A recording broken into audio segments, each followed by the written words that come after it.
Hello friends, മറ്റൊരു വീഡിയോയ്ക്ക് എല്ലാവർക്കും സ്വാഗതം. അപ്പോൾ ഇന്നത്തെ വീഡിയോ കണ്ട് ഞാൻ വർക്ക് ചെയ്യുന്ന കോളേജിലെ കമ്മ്യൂണിറ്റി ലിവിംഗ് ക്യാമ്പാണ്. അപ്പോൾ ഞാൻ രാവിലെയാണ് തുടക്കങ്ങൾ തുടങ്ങിയിട്ടാണ്. ടീച്ചേഴ്സ് വന്നു തുടങ്ങി, ഇപ്പോൾ രജിസ്ട്രേഷൻ തുടങ്ങി. അപ്പോൾ അതിന് വേണ്ട നിർദ്ദേശങ്ങൾ നമ്മൾ ചിന്തിച്ച് കൊടുക്കുന്നുണ്ടായിരുന്നു പിള്ളേർക്ക്. ആത്മാർത്ഥമായി അധ്വാനിക്കുന്ന രാഹുൽ, പാനൽ ബോർഡിൽ അവസാനഘട്ട മിനുക്ക് പണി നോക്കുന്ന ശലഭ ടീച്ചറും അജിന ടീച്ചറും ഞങ്ങൾ സെൽഫിയൊക്കെ എടുത്തിട്ട് അങ്ങനെ എല്ലാവരും എൻജോയ് ചെയ്യും മൂടില്ല. അപ്പോൾ ഗസ്റ്റ് വന്നു തുടങ്ങി. അപ്പോൾ ഡോക്ടർ ഡിമിത്രോക് സാറാണ് ഗസ്റ്റ്. അപ്പോൾ ഒരു വെൽക്കം ഡാൻസോട് കൂടി ഞങ്ങൾ പ്രോഗ്രാം എല്ലാം ആരംഭിച്ചിട്ട് വന്നത്. അങ്ങനെ വെൽക്കം ഡാൻസ് ചുവടെ ചിത്രയാണ്. അപ്പോൾ അതുപോലെ തന്നെ സാർക്ക് ഒരു മൊമെൻറ്റോ കൊടുത്ത് നമ്മുടെ കോളേജ് വന്നതിൻ്റെ ഭാഗമായിട്ട്. കൂടാതെ രാവിലത്തെ സെക്ഷൻ സാറ് ഹാൻഡിൽ ചെയ്തിട്ട് അവന് ഉച്ചയ്ക്ക് ശേഷം പിന്നെ വെജിറ്റബിൾ ആൻഡ് ഫ്രൂട്ട്സ് എക്സ്പോ ആയിരുന്നു. നമ്മുടെ കുട്ടികളുടെ തന്നെ ഓരോ ഡിപ്പാർട്ട്മെൻറ്റ് ബേസ് ആയിട്ട് ഫ്രൂട്ട്സ് കൊണ്ടുള്ള വെജിറ്റബിൾസ് കൊണ്ടുള്ള അങ്ങനെ നല്ല അടിപൊളി ഓരോ ഡിഷസ് ഒക്കെ ഉണ്ടാക്കി അവർ ഡിസ്പ്ലേ ചെയ്തിട്ടുണ്ടായിരുന്നേ.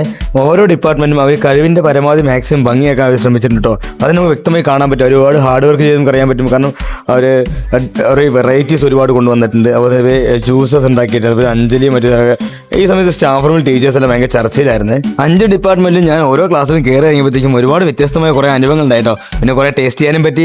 അതെന്തായാലും ഗംഭീരം കേട്ടോ. പക്ഷേ ഇംഗ്ലീഷ് ഡിപ്പാർട്ട്മെൻറ്റിൽ രാഹുൽ ഇവിടെ ഉണ്ടായിരുന്നു. രാഹുൽ എല്ലാ ക്ലാസ്സിലും കയറി നടന്ന് ഹെൽപ്പ് ചെയ്യാം കേട്ടോ. എന്തായാലും ഗംഭീരമായിരുന്നു. കുറേ നാരങ്ങയൊക്കെ എടുത്ത് വീണയോ കൂട്ടുകാരെയൊക്കെ. ആ പ്രിൻസിൻ്റെ സലാഡൊക്കെ ഉണ്ടാക്കിയിട്ടുണ്ടായിരുന്നു പ്രിൻസ്. അതേ അടിപൊളി ക്യാരറ്റ് കൊണ്ടൊരു ഡിഷൊക്കെ ഉണ്ടാക്കിയിട്ടുണ്ട്. അതിന് ഓരോരുത്തരും അവരുടെ കഴിവിൻ്റെ പരമാവധി അതേ സൂപ്പർ ഐറ്റംസ് ഒക്കെ ഉണ്ടാക്കി പരീക്ഷണങ്ങളാണ്. കഴിക്കാൻ പറ്റുമെന്ന് അറിയില്ല, എങ്കിലും കൊള്ളാമെന്ന് വിചാരിക്കുന്നു. ഇതെല്ലാം ഞങ്ങൾ ടെസ്റ്റ് ചെയ്തപ്പോൾ സൂപ്പറായിരുന്നു കേട്ടോ. കുട്ടികൾക്ക് വീട്ടിൽ പാചകം മാത്രമല്ല, അത്യാവശ്യം ഇതുപോലെ ഡെക്കറേഷൻ വർക്കും അറിയാമെന്ന് ഇപ്പോഴാണ് മനസ്സിലാക്കി കേട്ടോ. സംഭവം എന്തായാലും ഗംഭീരമായിട്ടുണ്ട്. അങ്ങനെ ഓരോരുത്തരും അതിൻ്റെ മാക്സിമത്തിൽ എഫേർട്ട് ഇട്ടുകൊണ്ട് തന്നെ ഓരോ ഡിപ്പാർട്ട്മെൻറ്റും അവർക്ക് മാക്സിമം നല്ല രീതിയിൽ ചെയ്യാൻ ശ്രമിച്ചിട്ടുണ്ട്. അവർ ഓരോ വ്യത്യസ്തമായ കുറേയേറെ ഡിസൈൻസും കാണാൻ പറ്റി. അത് ജ്യൂസസ് കാണാൻ പറ്റി. വെജിറ്റബിൾസിൻ്റെയും ഫ്രൂട്ട്സിൻ്റെയും തന്നെ വെറൈറ്റി ഇത്രമാത്രം ഉണ്ടെന്ന് ഞാൻ മനസ്സിലാക്കിയത് ഇപ്പോഴാട്ടോ. നമുക്കിത് അടിപൊളിയായിട്ടില്ലൊക്കെ. നമ്മുടെ 5 അത് ഗംഭീരമായ ഷാർക്കിനൊക്കെ ഉണ്ടാക്കിയിട്ടുണ്ട്. അന്നേരം ഗംഭീരം ഒരു 2 ആപ്പിളും ഉണ്ട്, ഡെക്കിനൊക്കെ ഉണ്ടാക്കിയിട്ടുണ്ട്. ഇത് ശുഭയുടെ വകര് തക്കാളി ഉണ്ട്, റോസാപ്പൂ, അങ്ങനെ വ്യത്യസ്തമായ ഒരുപാട് ഡിഫറൻസ് ഫ്രൂട്ട്സും വെജിറ്റബിൾസും ഉപയോഗിച്ചുള്ളത്. തവള, എന്തൊക്കെ വേണം, ഫ്ലവേഴ്സ്, തീവണ്ടി 2 ആൾക്കാർ മരിച്ചിരിക്കുന്നു. എൻ്റെ പൊന്നെ. ഈ സമയത്തും സ്റ്റാഫ് റൂമിൽ ടീച്ചേഴ്സ് ഭയങ്കര വർക്കിലാണ്. പിന്നെ ജ്യൂസ് എല്ലാം റെഡിയാക്കി ഇങ്ങനെ ഓരോ ക്ലാസ്സുകളായിട്ട് നമ്മൾ വിസിറ്റിന് പോയിട്ടോ. ആരാണ് ഏറ്റവും ഭംഗി ഉണ്ടാക്കി നോക്കാനൊക്കെ പോയിരുന്നു. അപ്പോൾ ആ സമയത്ത് എല്ലാ ടീച്ചേഴ്സും വന്ന ഒരു വിശേഷങ്ങളൊക്കെ അന്വേഷിക്കുന്നുണ്ടായിരുന്നു കേട്ടോ. ഇതിനിടയ്ക്ക് ഞാനും ചാൾസാറും കൂടി സെൽഫി ഒക്കെ എടുത്തായിരുന്നു. അപ്പോൾ ടീച്ചേഴ്സ് എല്ലാം ക്ലാസ് റൂം വിസിറ്റ് തുടങ്ങിയായിരുന്നു കേട്ടോ. അപ്പോൾ എല്ലാ ടീച്ചേഴ്സും പ്രിൻസിപ്പൽ മാഡം, ബാലാംബിക മാഡം വിസിറ്റും അതിനെ കൂടെ തന്നെ ടേസ്റ്റിങ് നോക്കിയിട്ട് അങ്ങനെ ടെസ്റ്റ് നടത്തി തുടങ്ങി മാഡത്തിൻ്റെ വക.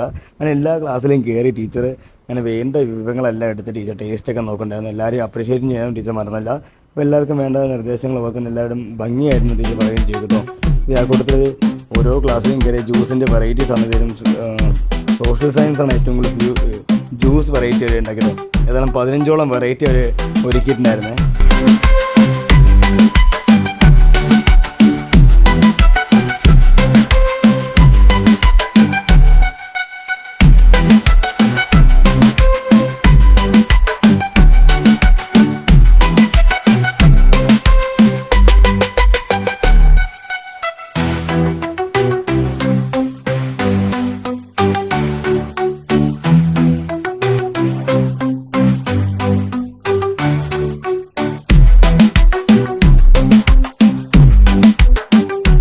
അങ്ങനെ ബി.എഡ് കമ്മ്യൂണിറ്റി ലിവിംഗ് ക്യാമ്പിൻ്റെ ഫസ്റ്റ് ഡേയുടെ അവസാനത്തിലോട്ട് അടുത്തിരിക്കുകയാണ്. അവിടെ ഇതെല്ലാം ഫുഡ് കഴിച്ച് കഴിഞ്ഞ് നമ്മളെല്ലാം പിരിയാൻ പോവുകയാണ്.